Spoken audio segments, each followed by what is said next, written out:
Bonjour à tous, bienvenue sur ce nouveau webinaire consacré à la déclaration sociale des revenus 2023. En un mot, quels revenus vous allez devoir déclarer à l'URSSAF Auteur. Alors, nous verrons en premier lieu pourquoi déclarer socialement ces revenus.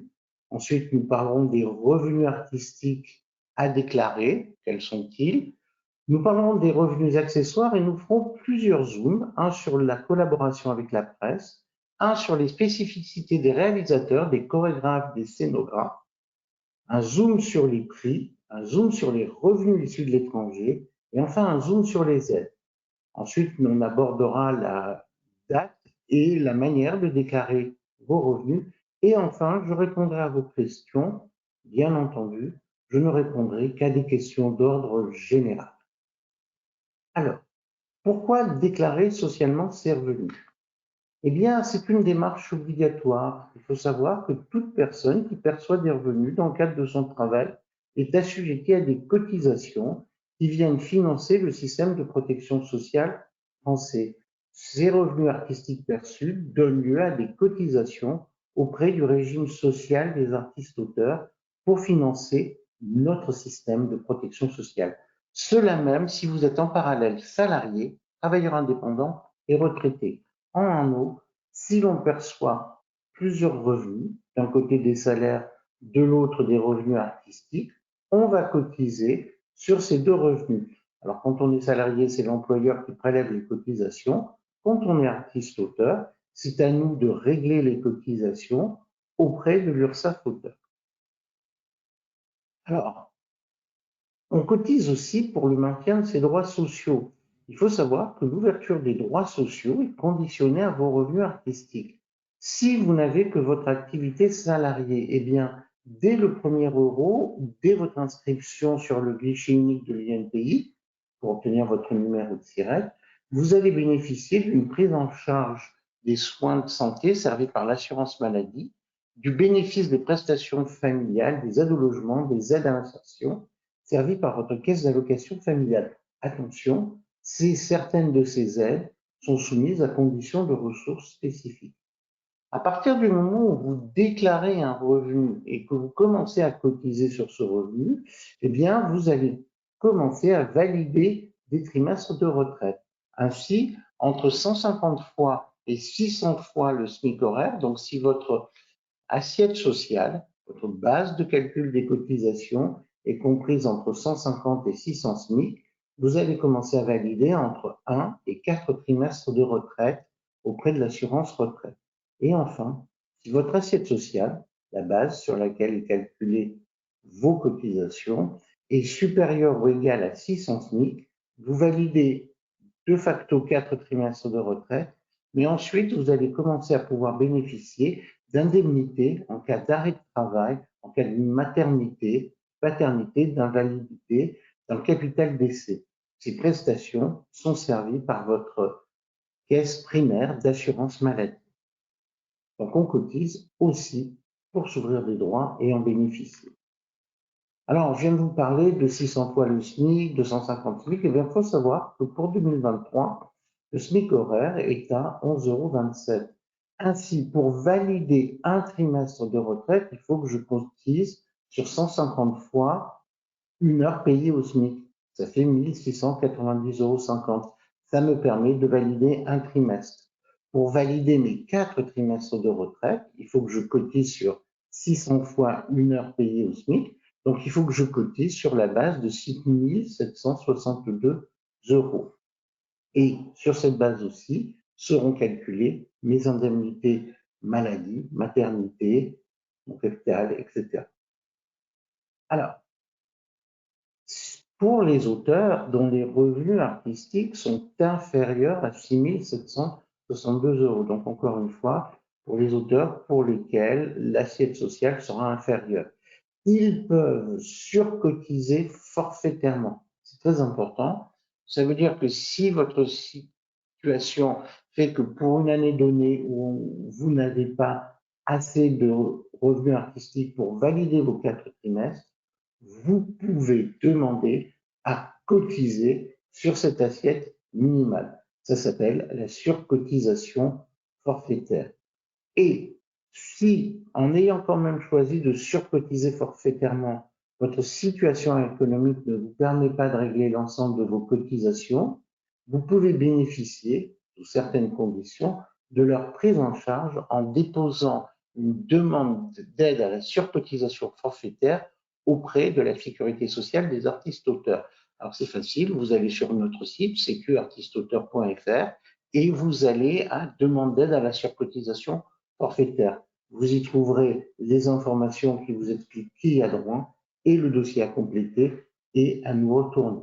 Ainsi, si vous voulez vous assurer vos 4 trimestres de retraite et un minimum d'indemnité en cas de maladie, de maternité, de paternité, eh bien, vous pouvez demander à surcotiser forfaitairement et si vos revenus sont faibles, nous pouvons vous aider à régler cette cotisation. Alors, chaque année, nous avons une commission d'action sociale de la Sécurité sociale des artistes-auteurs qui vient en aide à des artistes-auteurs dans une situation économique fragile. Ça consiste principalement aujourd'hui en une prise en charge des cotisations vieillesse, en totalité ou partielle. Alors, pour pouvoir déposer cette demande d'aide sociale, vous devez remplir les conditions suivantes. Être affilié au régime social des artistes-auteurs, quel que soit votre statut fiscal, que vous déclariez vos revenus en bénéfices non commerciaux ou en traitement des salaires, avoir eu des revenus artistiques à 600 SMIC horaires en 2023, donc que l'assiette de cotisation soit inférieure à 600 SMIC, les 6700 et quelques euros qu'on a vu précédemment, et ne pas avoir bénéficié déjà d'une prise en charge des cotisations sur les 3 derniers exercices civils. D'accord? Et il faut aussi avoir demandé à surcotiser. Alors, comme je vous l'ai dit, vous retrouverez sur notre site sécuartistes-auteurs.fr, à la rubrique Demande d'aide sociale, toutes les informations détaillées et le formulaire à compléter et à nous retourner pour qu'on puisse étudier votre demande de prise en charge. Alors, je vous ai fait un exemple pour bien comprendre le système. Nous avons José qui est compositeur de musique. Il a gagné 3 500 euros en 2023. Comme c'est ses droits d'auteur brut, c'est sur cette base que l'URSSAF doit lui calculer ses cotisations sociales. Néanmoins, José décide de surcotiser forfaitairement sur la base de 600 SMIC. Donc, il va non plus cotiser sur 3 500 euros, mais sur 6 700 euros. À partir de ce moment-là, il a fait une demande d'aide sociale auprès de la Sécurité sociale des artistes-auteurs. La commission d'action sociale, qui est composée majoritairement d'artistes désignés par les organisations professionnelles des auteurs, examine le dossier en tenant compte de la composition familiale et des revenus du foyer. Si la commission vous attribue une aide, la somme sera alors déduite des cotisations dues par José auprès de l'URSSAF. Alors, déposer un dossier et déclarer socialement ses revenus, ça nous permet aussi de contrôler l'activité artistique et de vérifier que votre activité rentre bien dans nos 5 grandes branches d'activité. Les arts graphiques et plastiques, les écrivains et illustrateurs du livre, les auteurs d'œuvres cinématographiques et audiovisuelles, les auteurs-compositeurs d'œuvres musicales et les auteurs d'œuvres photographiques. Alors, si vous avez des doutes sur est-ce que mon activité peut ou ne peut pas rentrer dans une de ces branches, eh bien déjà à notre rubrique documentation, toujours sur notre site sécuartistes-auteurs.fr, vous avez tout un ensemble de fiches sur les activités. Elles vous décrivent les activités qui sont prises en compte et celles qui ne relèvent pas de notre origine. Toujours sur notre site sécuartistes-auteurs.fr, vous avez une boîte de contact. Vous pouvez aussi nous interroger par mail en nous disant « Je fais ça, est-ce que cela relève du régime des artistes-auteurs ?»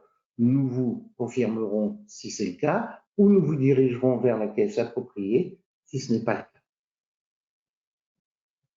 Alors, les artistes-auteurs en bénéfices non commerciaux doivent s'acquitter du paiement des cotisations et contributions sociales auprès de l'URSSAF tous les trimestres. Ça veut dire que tous les trimestres, ils reçoivent un appel de cotisation pour régler les cotisations. Et ce montant est calculé en fonction des revenus de l'année précédente. Alors, la première année, l'URSSAF vous calcule une cotisation forfaitaire. Vous pouvez la moduler à zéro si, par exemple, vous avez très peu de revenus ou pas de revenus, ou la moduler en fonction de vos revenus réels. Et ensuite, dès que vous avez déclaré socialement vos revenus auprès de l'URSSAF. L'URSSAF va recalculer cette cotisation forfaitaire à la hausse ou à la baisse selon vos revenus et se servir des revenus déclarés pour calculer la prochaine cotisation forfaitaire.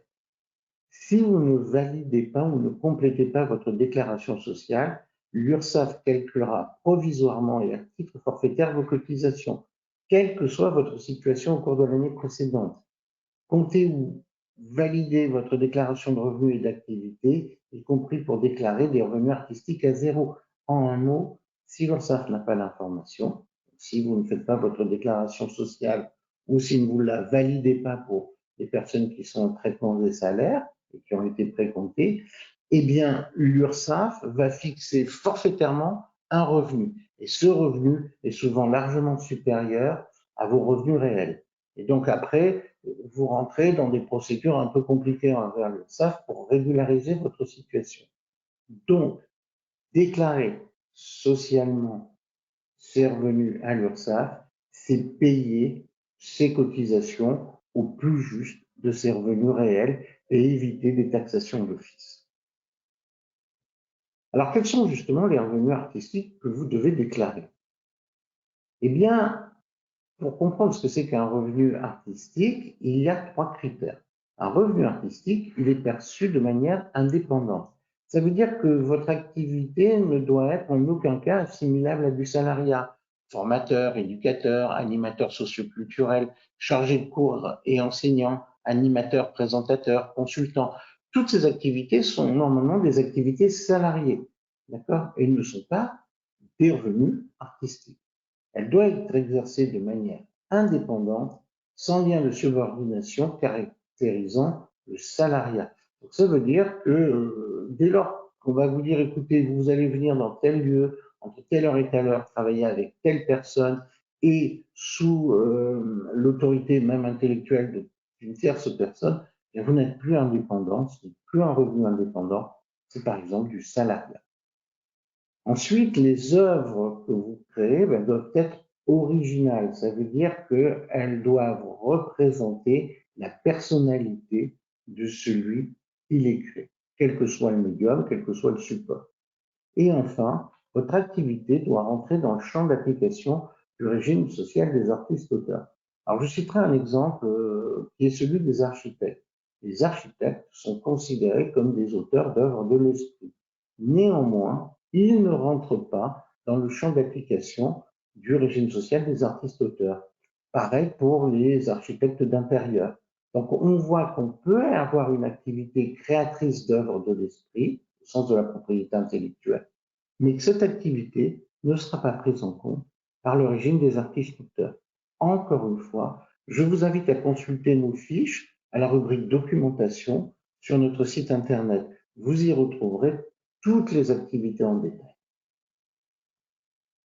Alors, les revenus artistiques, qu'est-ce que c'est? Eh bien, c'est la vente, la location d'œuvres originales, y compris les recettes issues de la recherche de financement participatif en contrepartie d'une œuvre équivalente. Alors, qu'est-ce que ça veut dire? Ça veut dire que quand vous vendez une œuvre, c'est un revenu artistique. Quand une entreprise vous dit on voudrait louer votre œuvre pour l'utiliser dans le cadre d'un tournage, c'est un revenu artistique. Quand vous allez sur des sites de financement participatif et que les gens vous donnent de l'argent, mais qu'en échange, vous allez leur proposer bien de recevoir soit une œuvre, soit une lithographie signée au titre de l'œuvre, eh bien là, il y a bien un échange entre argent et œuvre. Donc c'est un revenu professionnel, c'est un revenu artistique. L'exercice ou la cession de droits d'auteur, ça c'est facile dès lors que quelqu'un vous verse des droits d'auteur. Alors ce quelqu'un, généralement, ça s'appelle un diffuseur, c'est une maison d'édition, c'est une maison de diffusion audiovisuelle. Dès lors que vous touchez des droits d'auteur, eh bien, c'est un revenu artistique.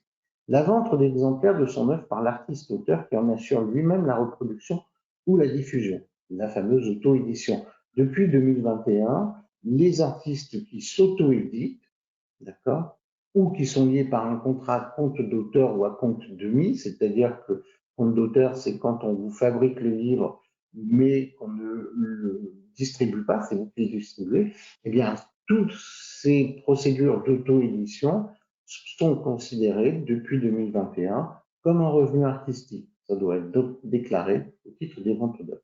La lecture publique de son œuvre, la présentation d'une ou plusieurs de ses œuvres par l'artiste-auteur, la présentation de son processus de création lors de rencontres publiques et de débats, ou une activité de dédicace assortie de la création d'une œuvre. Eh bien, alors, qu'est-ce que ça veut dire? Vous êtes invité par un musée à présenter votre œuvre. On va vous rémunérer, on va vous donner un droit de présentation. Un illustrateur de bande dessinée est invité par un festival à venir faire des séances de dédicaces accompagnées de dessins et vous rémunère pour cela. Tout ceci, ce sont des revenus artistiques. C'est à déclarer normalement en tant que revenu artistique. L'attribution de bourses de recherche, de création ou de production avec pour objet unique la conception et la réalisation d'une œuvre ou la réalisation d'une exposition.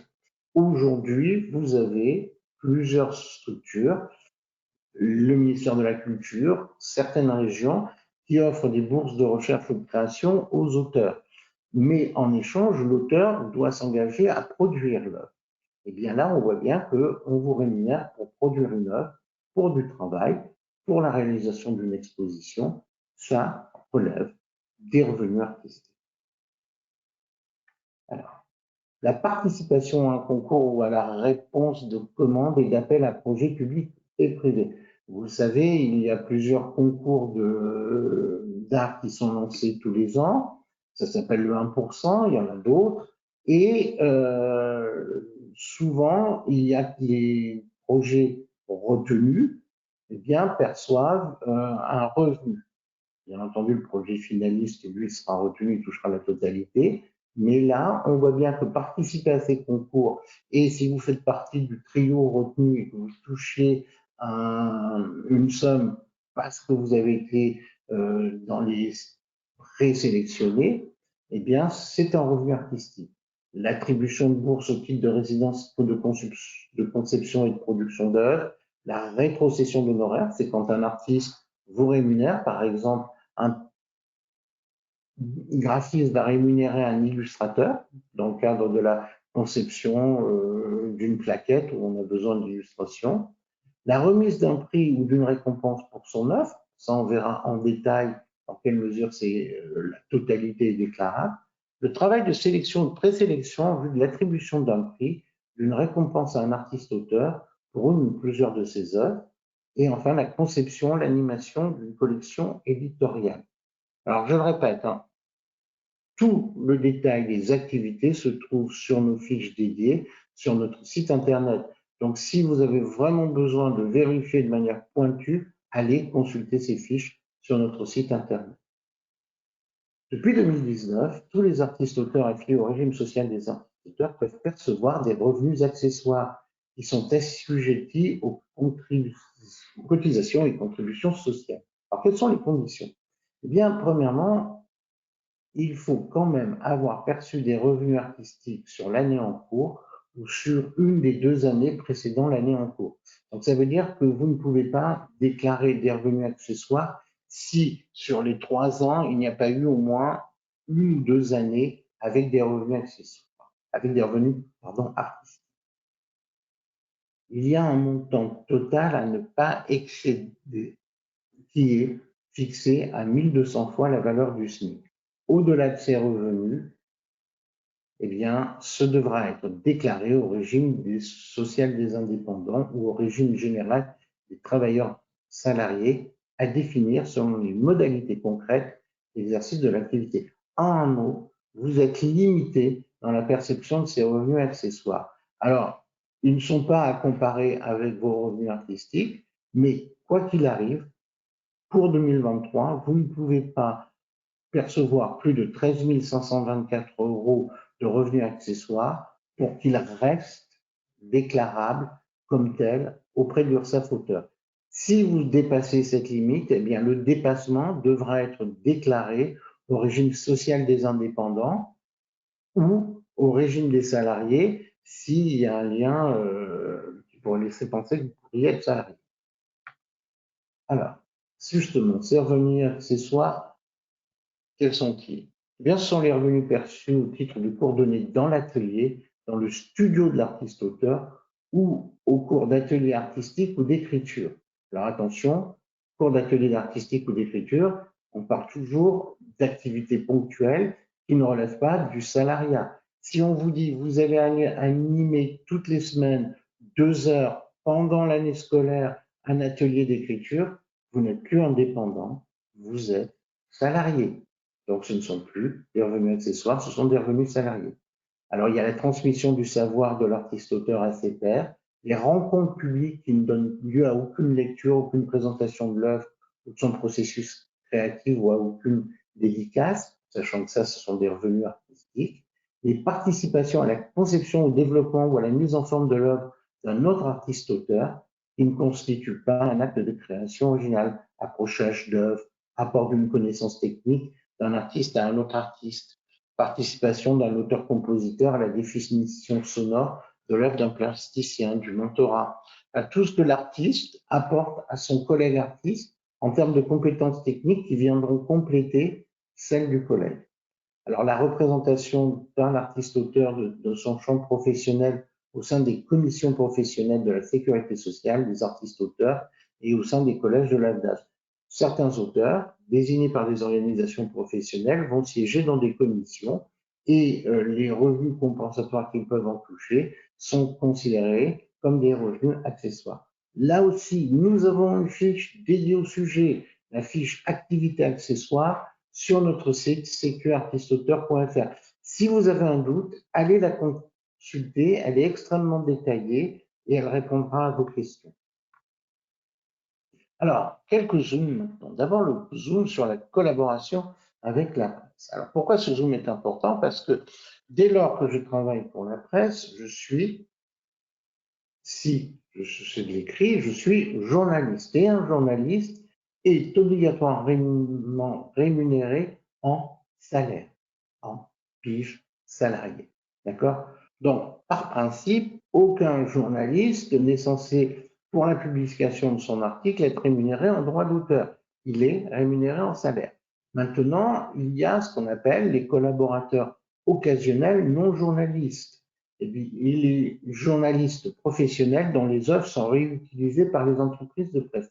Alors, les collaborateurs occasionnels non journalistes, eh bien, ça peut être un écrivain à qui on demande une opinion. Ça peut être un scientifique à qui on demande de commenter un sujet. Là, ce n'est pas une personne qui est journaliste. Donc là, oui, il va être rémunéré en cession de droit d'auteur. Donc, on va lui verser un droit d'auteur pour l'utilisation de son texte dans le magazine. Pour les journalistes professionnels, ils ont été payés en salaire pour l'écriture de l'article. Maintenant, cet article est réutilisé sur d'autres supports de presse du journal. Là, la loi Hadopi a prévu que pour cette réutilisation, ils touchent un droit d'auteur. C'est normal, ils ont déjà été payés en salaire pour la rédaction originale de l'article. Alors, comme on le voit bien, ne sont pas considérés comme du revenu artistique, les revenus des journalistes professionnels ou assimilés et des collaborateurs réguliers qui exercent leur activité dans le domaine de la presse. Ceux-là sont des salariés. Si vous êtes chroniqueur, vous êtes un collaborateur régulier, vous devez être rémunéré en fiche salariée.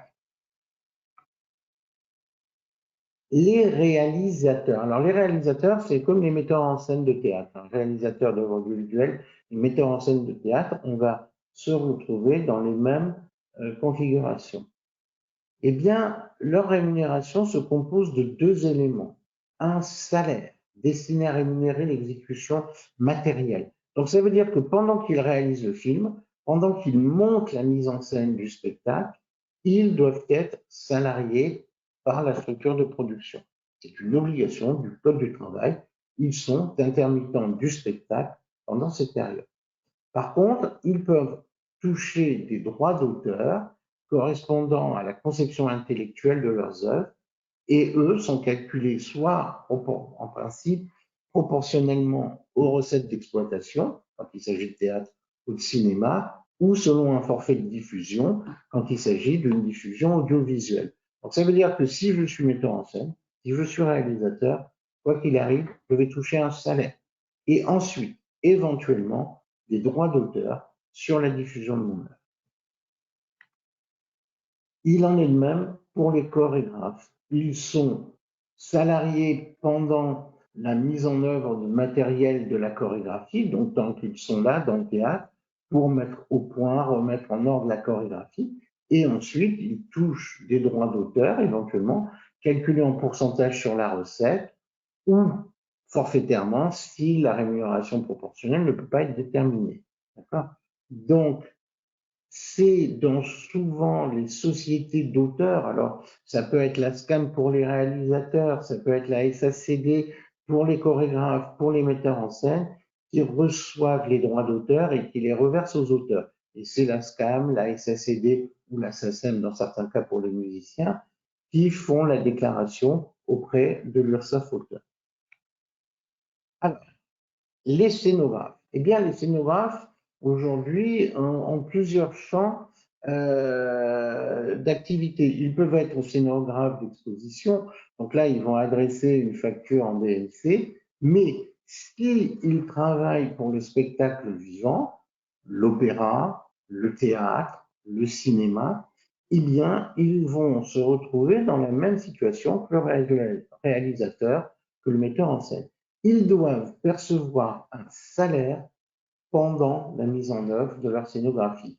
Et ensuite, ils peuvent bien entendu percevoir des droits d'auteur sur l'utilisation de leur travail. D'accord? Mais on part toujours du principe que dès lors qu'un scénographe travaille pour le spectacle vivant, sa rémunération première, comme le metteur en scène, comme le réalisateur, c'est un salaire. Il y a des conventions collectives du spectacle vivant qui fixent d'ailleurs les montants minimaux des salaires prévus pour ces auteurs.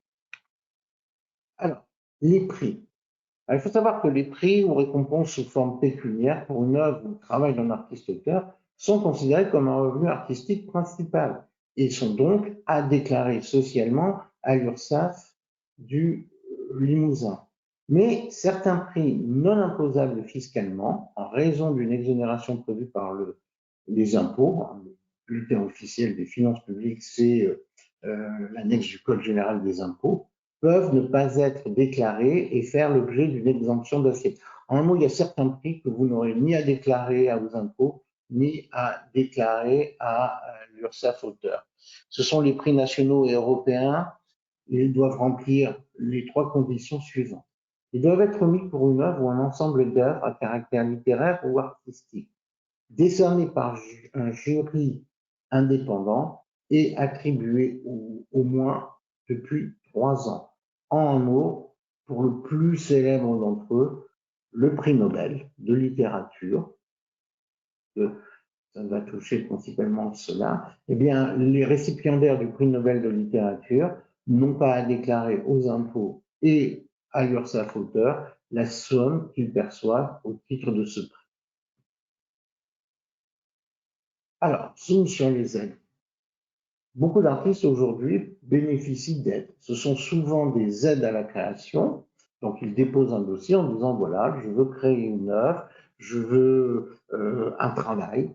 Et ces aides sont considérées comme des revenus artistiques. En effet, elles sont versées dans le but d'exercer son travail, donc de créer une œuvre.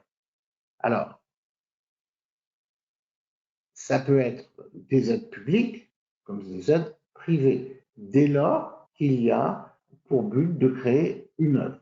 Alors bien entendu, certaines aides ne seront pas déclarées. Je sais qu'il existait une aide à l'aménagement d'ateliers, par exemple, versée par le Centre national des arts plastiques. Cette aide n'est pas à déclarer socialement. Elle est à déclarer fiscalement, mais pas socialement, parce que là, elle ne touche pas la création d'une œuvre. Elle vous permet d'acheter du matériel pour améliorer vos conditions de travail. Alors, les revenus de l'étranger. Eh bien, les revenus de l'étranger doivent être déclarés. Alors, quand vous êtes sculpteur, peintre, graphiste, illustrateur et que vous facturez à l'étranger, ça ne vous pose pas de problème parce que vous êtes c'est comme si vous facturiez en France. Quoi qu'il arrive, tout ça, vous allez le devoir le reporter sur votre déclaration sociale. Mais les auteurs qui sont en traitement et salaires, les auteurs-compositeurs, les écrivains, certains auteurs de jeux vidéo, eh bien, voient leurs droits d'auteur prélevés directement par leurs diffuseurs, les maisons d'édition, etc., la SACEM, la SACD, et ces cotisations, le précompte, sont versées directement à l'URSSAF. Quand ils ont travaillé pour une entreprise étrangère, l'entreprise étrangère ne va pas les précompter. Donc, ils vont recevoir un droit d'auteur brut. Ils vont devoir, eux, le déclarer manuellement sur leur déclaration sociale pour que l'URSSAF calcule les cotisations sur cette partie-là de leurs revenus. Alors, vous verrez que sur notre site internet, cqartistauteur.fr, vous avez un simulateur de calcul de cotisation qui vous permet, si vous touchez 10 000 euros de droits d'auteur brut d'une compagnie californienne, vous allez, grâce à notre simulateur, vous saurez quelle somme l'URSSAF va vous réclamer au regard de ces 10 000 euros. Et vous pourrez mettre de l'argent de côté et pouvoir le payer tranquillement quand l'URSSAF le réclame. Quand, justement, et comment déclarer ses revenus? Eh bien, la déclaration sociale va être ouverte du 25 avril au 10 juin 2024. Donc, à un moment donné, un petit peu avant le 25 avril, l'URSSAF va vous envoyer un courriel en vous disant que votre déclaration sociale est ouverte. Dès lors, vous allez aller sur votre espace privé de l'URSSAF auteur et vous allez pouvoir déclarer vos revenus artistiques et vos revenus accessoires sur la déclaration 2023. Alors, vous allez voir qu'il y a deux manières dont sont déclarés les revenus des artistes et des auteurs. Eh bien, ça va dépendre de votre statut fiscal. Si vous percevez des droits d'auteur précomptés et que vous déclariez un traitement et salaire aux impôts, eh bien, vos diffuseurs, ceux qui vous ont prélevé les droits d'auteur, ont déjà tout déclaré normalement à l'URSSAF. Donc là, votre rôle va consister à vérifier que ce que la SACEM, la SACD, la SCAM, ce que France Télévisions, ce que les grandes maisons de production avec qui vous avez travaillé ou les petites maisons de production, eh bien que les droits d'auteur qu'ils ont déclarés correspondent bien à ce que vous avez perçu. Parce que, on verra dans une minute, que si ce n'est pas juste, l'URSSAF validera la somme. Si vous ne faites rien, l'URSSAF validera la somme. Pareil, si vous avez touché des droits d'auteur de l'étranger, ils n'apparaîtront pas. Donc, ce sera à vous, comme je vous l'ai expliqué, de les déclarer manuellement sur la déclaration sociale. Si vous êtes aux bénéfices non commerciaux, vous avez été dispensé de précompte, vous avez touché la totalité de vos revenus, c'est à vous de déclarer la totalité de vos cotisations. Et client par client, de lister qui vous a rémunéré et pourquoi. Alors, il faudra, par rapport à l'année dernière, que vous remplissiez, que vous renseigniez dans l'étape 2 de votre déclaration vos revenus principaux et accessoires, ainsi que la nature de l'œuvre associée, à partir d'une liste déroulante préétablie. Donc, on a créé, le ministère de la Culture a créé une liste qui reprend à peu près la majeure partie des activités artistiques et vous allez devoir choisir dans cette liste l'activité. D'accord?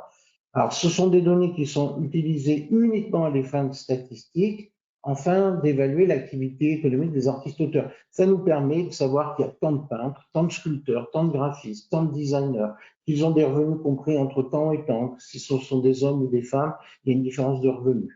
Vous retrouverez le détail de cette nouvelle nomenclature sur le site de l'URSSAF. Allez la consulter et vous verrez que, après, bien entendu, si vous êtes plasticien, si vous faites des installations, vous choisirez plasticien. Si vous êtes peintre, c'est peintre. Il y a des choses qui sont faciles, mais vous devriez trouver des activités qui se rapprochent le plus de la vôtre. Alors, dernière chose, nous avons mis à votre disposition une boîte à outils. Donc, nous avons toutes les informations, notre site, notre magazine, notre newsletter. Nous avons une page Facebook. Nous avons la chaîne YouTube où vous pourrez retrouver cette vidéo. Nous avons des réunions présentielles. Donc, regardez, si un jour vous voulez venir assister à une de ces réunions sur un des sujets que nous proposons en présentiel, vous avez les dates et les modalités d'inscription sur notre site.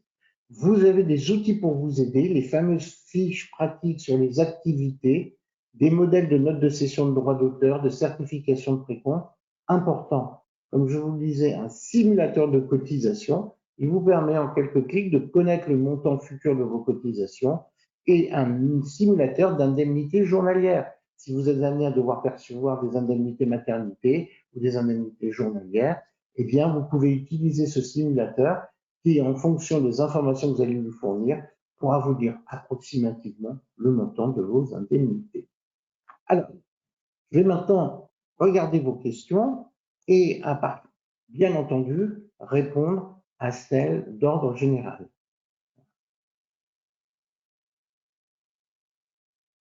Alors, on nous dit, Marie-Pierre nous pose une question très technique, mais qui peut intéresser tout le monde. Lors d'une participation à une exposition et qu'il y a une vente, l'organisme prend une commission sur la vente et nous remet une fiche comme quoi nous avons fait un don. Comment donc doit-on déclarer cette vente? Alors, vous ne déclarez toujours que la somme que vous avez effectivement perçue de l'organisme.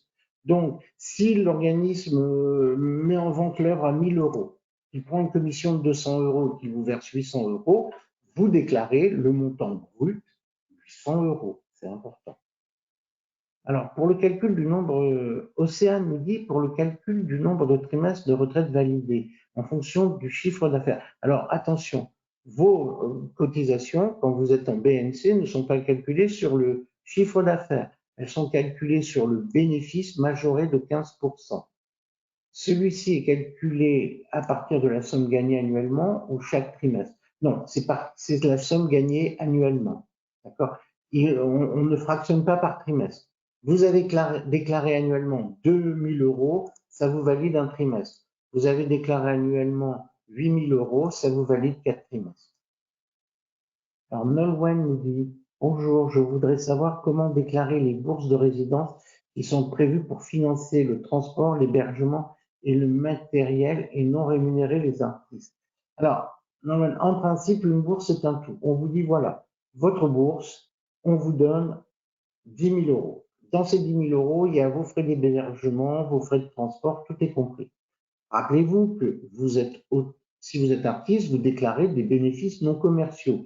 En déclarant des bénéfices non commerciaux, vous avez des abattements quand vous êtes au régime micro, 34%, ou si vous êtes au régime réel, vous déduisez vos frais qui vous permettent justement de tenir compte de ces frais. Donc là, vous devez, je le répète, toujours déclarer vos recettes brutes, les mêmes recettes brutes que vous déclarez aux impôts. Alors Sophie nous dit, peut-on déclarer un chapeau qui a été effectué en virement? Exemple, lecture dans un lieu public au printemps des... Oui, un chapeau, excusez-moi, j'ai mis du temps. Pardon, Sophie. Oui, vous avez fait une lecture publique, on vous a donné de l'argent, ben vous avez été rémunéré pour une lecture publique, c'est un revenu artistique, vous devez le déclarer. Bravo, hein, il faut être courageux pour faire cela. Alors, Gérard nous dit des revenus déclarés en traitement et salaires et d'autres en BNC doivent-ils être globalisés ou déclarés dans chacune des rubriques? Oui, vous avez touché des droits d'auteur de votre maison d'édition. Ça va être déclaré en droit d'auteur, traitement et salaires. Dans le même temps, vous avez touché des bénéfices non commerciaux parce que vous vendez des tableaux. Eh bien là, vous aurez à déclarer ces bénéfices dans la rubrique appropriée. Donc ça veut dire que je peux toucher et des droits d'auteur déclarés en traitement des salaires et des bénéfices non commerciaux issus de la vente de mes œuvres. Dans les deux cas, je les déclare dans les rubriques spécifiées et fiscalement et socialement. Une chose importante, faire sa déclaration sociale ne vous exonère pas de faire votre déclaration aux impôts et faire votre déclaration aux impôts ne vous exonère pas de faire votre déclaration sociale. Vous faites bien de déclaration. Alors, Aurore nous dit, est-ce que les e-books sont considérés comme des livres auto-édités? Absolument. L'auto-édition, c'est et la fabrication et la vente directe de son livre, ou le dépôt numérique de ses livres sur des plateformes et les revenus que l'on en tire. C'est tout ça, l'auto-édition. Adeline nous dit, bonjour, je suis salarié en plus de mon statut d'artiste-auteur. J'ai gagné pour 2023 en tant qu'artiste-auteur plus que les 600 SMIC. Est-ce que je cumule les 4 trimestres en tant que salarié et en tant qu'artiste-auteur? Je suis désolé, Adeline, on ne cumule que 4 trimestres par an. Par contre, vous allez cumuler les revenus pour le calcul de votre retraite. Donc, si vous avez 10 000 euros de salaire et 10 000 euros de revenus, par exemple, eh bien, ça ne vous validera pas 8 trimestres, ça ne vous validera que 4 trimestres. Mais votre retraite sera calculée sur 10 000 plus 10 000 sur 20 000 euros. Donc, il y a quand même un avantage au moment du calcul de la retraite. Je prends. Alors, j'ai Monique qui dit merci de votre initiative car je ne sais pas si je dois déclarer chez vous ou sur ma déclaration générale de revenus 800 euros mensuels que je perçois au titre de mon travail de traduction. Monique, on déclare et aux impôts et à l'URSSAF auteur. Alors, vous êtes traductrice, je pense que vous êtes sans doute traductrice d'écrits littéraires, donc ça veut dire que votre éditeur a déjà prélevé vos cotisations pour les verser à l'URSSAF. Donc vous pourriez vous dire, comme j'ai déjà cotisé, pourquoi est-ce que je vais m'embêter à aller déclarer à l'URSSAF? J'ai juste à déclarer aux impôts. Rappelez-vous une chose, la déclaration à l'URSSAF, ça sert aussi à faire remonter les données à la caisse d'assurance retraite. Donc, si votre éditeur, au lieu de déclarer 800 euros par mois, n'en a déclaré que 400, si vous ne validez pas, si vous ne vérifiez pas, on vous attribuera que 400 euros par mois pour la retraite en termes de validation. Donc, même si vous êtes en droit d'auteur, avec déjà les cotisations prélevées par votre diffuseur, vous devez impérativement valider votre déclaration sociale parce que ça vous permet de vérifier les données et que ce soit les justes données qui soient remontées à la caisse retraite et aussi, de manière tout aussi importante, à votre caisse primaire d'assurance maladie pour le calcul de vos indemnités. Donc, double raison. Catherine nous dit, j'ai commencé mon activité en mars 2024. Quand devrais-je faire ma première déclaration sociale? Alors, si vous avez commencé votre activité en mars 2024, on peut penser que vous ferez votre première déclaration sociale fin avril 2025. On ne fait qu'une déclaration sociale l'année suivante. Donc, les revenus 2023 sont déclarés socialement en 2024. Les revenus 2024 seront déclarés socialement en 2025. Une seule déclaration sociale par an. D'accord? Alors, Joanne nous pose une question qui nous dit, pour déclarer en BNC, faut-il obligatoirement avoir un numéro de SIRET? Oui, Joanne, les BNC sont attachés à un numéro de SIRET. Dès lors que j'ai besoin de passer en BNC, je dois absolument faire une demande de numéro de SIRET sur le guichet unique de l'INPI. Ainsi, imaginons, je suis écrivain, je vois mes droits d'auteur prélevés par mes diffuseurs, je n'ai pas de SIRET, j'en ai pas besoin, mais je veux, d'un autre côté, vendre des dessins originaux, pour cette partie-là, je vais aller demander un numéro de SIRET. Ça le rattachera à mon compte déjà existant auprès de l'URSSAF auteur, ça ne crée pas deux comptes différents, mais j'ai besoin d'un numéro de SIRET. Evelyne nous dit, bonjour, pourrait-on réécouter la séance par la suite?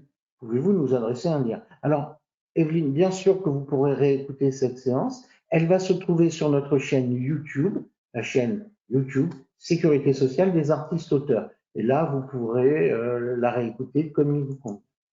Alors, il y a Jamila qui nous dit le brut ou le net. Alors, Jamila, on déclare le brut. D'accord?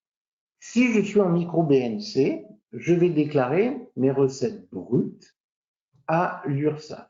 Et l'URSSAF a une machine qui va automatiquement calculer les cotisations en tenant compte de l'abattement de 34%. On déclare donc bien ces recettes brutes. Par contre, si je suis en déclaration contrôlée, vous verrez que là, il faut déclarer son bénéfice, mais il faut quand même aussi déclarer ses recettes brutes. D'accord?